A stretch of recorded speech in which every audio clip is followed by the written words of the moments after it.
Hai semuanya, selamat datang lagi di channel Rumawan Awan. Pada kali ini, saya akan membahas mengenai misteri dan kisah hidup penyihir Grigori Rasputin, mengingatkan kita bahwa Rusia pernah mengalami masa-masa mengerikan. Namun, sebelum melangkah jauh, alangkah bagusnya untuk tekan tombol subscribe agar berlangganan dengan channel ini. Kisah tentang Rasputin memang bukan hanya tentang ramal-meramal atau kisah mistiknya. Nama Rasputin mengingatkan dunia betapa Rusia pernah melalui masa-masa mengerikan saat penguasanya terlanjur percaya buta kepada seorang yang mereka percayai mempunyai kekuatan mistik.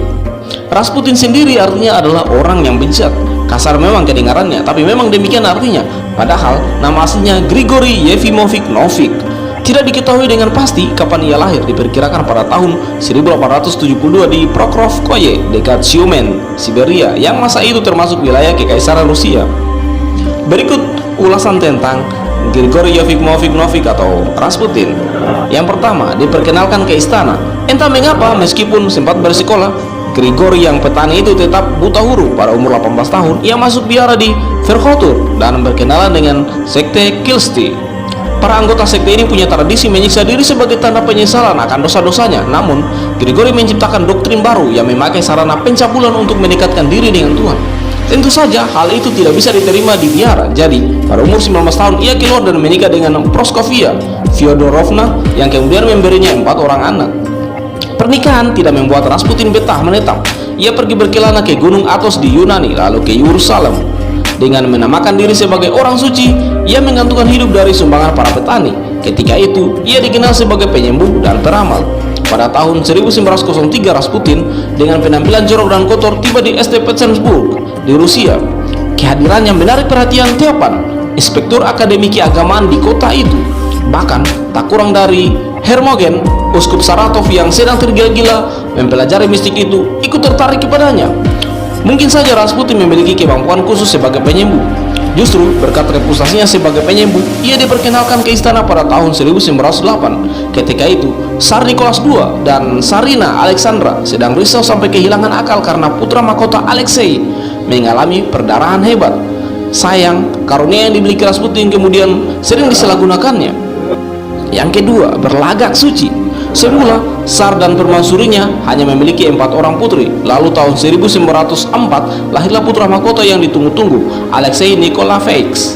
Sayang, putra mahkota mewarisi penyakit keturunan hemofili dari pihak ibunya, Tsarina Alexandra Fyodorovna, yang tidak lain dari cucu Ratu Victoria dari Inggris. Akibat penyakit itu, luka sedikit saja bisa menyebabkan Alexei mengalami perdarahan hebat yang mengancam jiwa. Mungkin dengan obat atau hipnotis atau keduanya, Rasputin berhasil meredam penderitaan Alexei.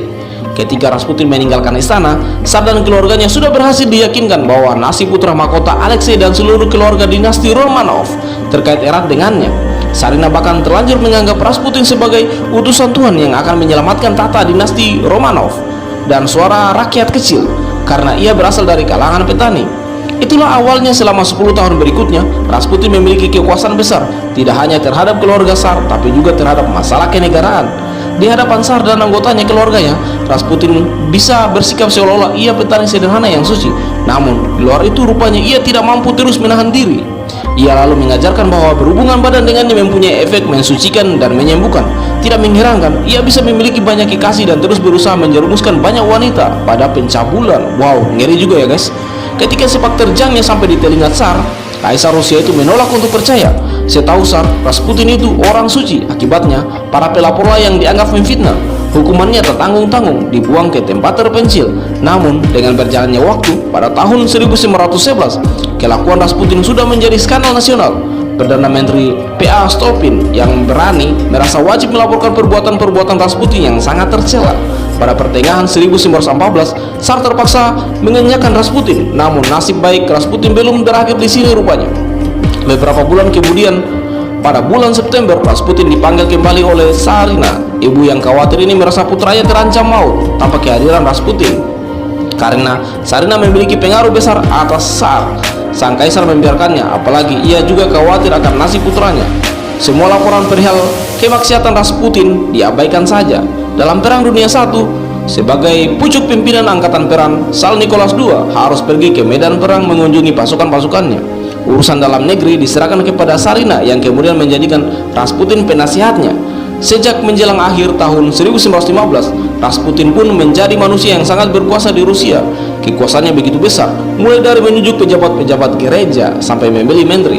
Sayang, orang-orang yang diangkatnya seringkali tidak becus dan merupakan kaum oportunis belaka. Akibatnya, keadaan Rusia kian terpuruk. Pamor Tsar jelas pula kian merosot. Kekuasaan Rasputin demikian merajalela, ia bahkan bisa mengintervensi masalah-masalah militer. Tsar yang dirosotkan oleh perang dan kesehatan putranya tetap masih sangat menghargai nasihatnya. Meski Rasputin tidak berpihak pada partai politik manapun, tetapi jangan berani-berani menentang kekuasaan Tsar yang tidak terbatas atas Rasputin sendiri. Yang ketiga, tidak mempan diracun. Sejumlah orang kemudian merasa Rasputin sedang menghancurkan Rusia berhubung Tsar berpihak kepadanya. Demi menyelamatkan Rusia, mereka pun mencari jalan untuk menyingkirkan Rasputin. Berulang-ulang orang mencoba membunuhnya, tapi selalu gagal.